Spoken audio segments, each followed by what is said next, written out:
Janet Jackson joins me now from Perth. Good morning and welcome to Sunrise. Thank you for having me. Oh, we're so excited to have such a legend back here in Australia. You were here back in 1990 for your record-breaking Janet World Tour, again in 1998 for the Velvet Rope Tour. What memories do you have of performing here? Oh my gosh, I remember them just being a really live crowd.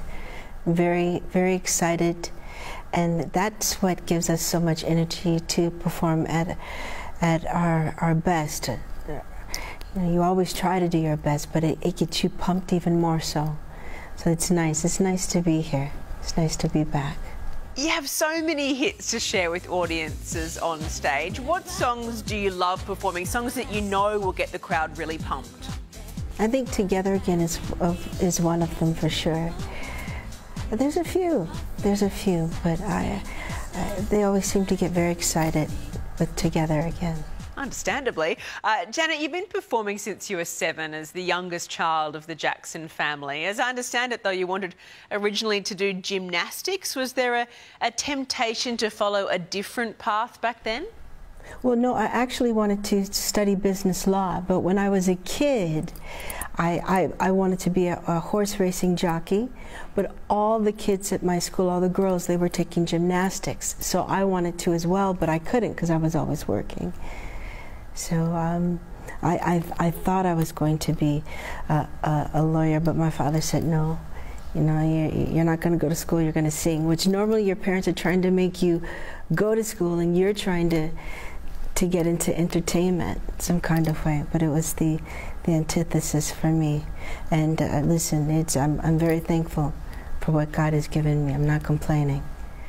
Well, even though you're not traditionally trained in business law, I suppose you've had to build your own business and your own brand over 30 years. So I imagine in many ways you've gone to the school of life for those things in terms of running your own business. Well, you know, you always have help, which I'm fortunate enough to be able to have that help. So yeah, but you get some lessons for sure. Is there one life lesson? There certainly must be so many musicians who come to you for advice. Is there a life lesson or life advice you pass on to them? I think one of the most important things is always following your gut. I think you know what's best for you. It's about following what your gut tells you. You're never wrong when you listen to that instinct, that inner voice. That's very good advice for any industry, I think. You have a 2-year-old son, Janet. Does he have any musical qualities? Does he show any potential? Are you the kind of parent who's going to be encouraging him to perform and not go to uni?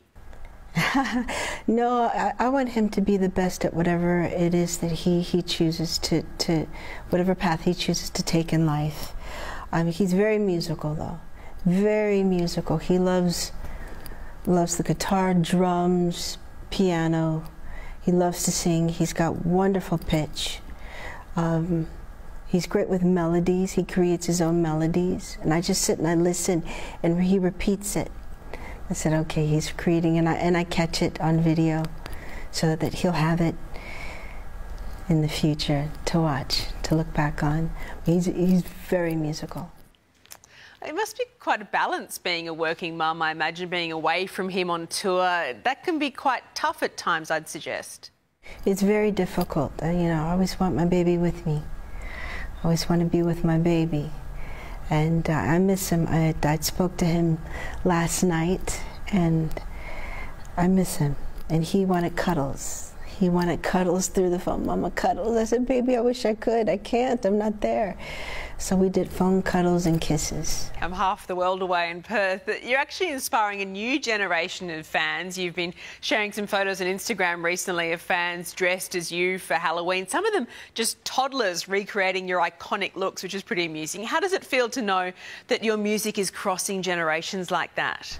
I love it. I really do love it. I couldn't ask for anything more to know that it still resonates with such a young generation, and hopefully generations more to come.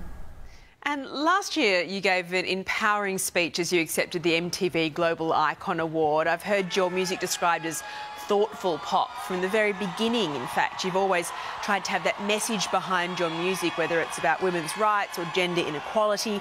How important is it for you as someone with a huge global platform to shine a light on these issues? I think it's incredibly important. I think that's one of the reasons why God has put me here, for sure. I've always wanted to help people, and I think I do it best through what He has given me, for that light to be on me and to use it in a positive way, giving back in some sort of way. And I hope that more artists will continue to do that. And as we gear up for R&B Fridays Live, we all love a bit of a flashback Friday. Is there a period over the last 30 years that you look back at photos and cringe? Maybe it's the outfits, the hair, the music, or do you look back at it all quite fondly? Oh, quite fondly. I know there was at one point where I used to cringe at the opening of the Control video when I was saying this is a story about control, and I looked like the Bride of Frankenstein. My hair was so tall, so high, but I love it. You know, it's great memories, great memories. And if you could get in a time machine and go back to any of those years, any of those albums, any of those tours, is there one that you'd pick, one that you remember so well? Oh my gosh, that's a hard question.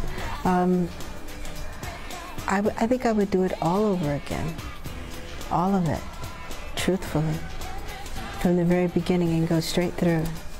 I mean, there were some moments that were incredibly fun, some incredibly difficult, but I wouldn't change it, because it's gotten me to this point and made me who I am. Well, Janet Jackson, what an incredible life you've led. I can't wait to see you on stage here in Australia. Thank you so much for your time. What an absolute legend. Thank you. Thank you.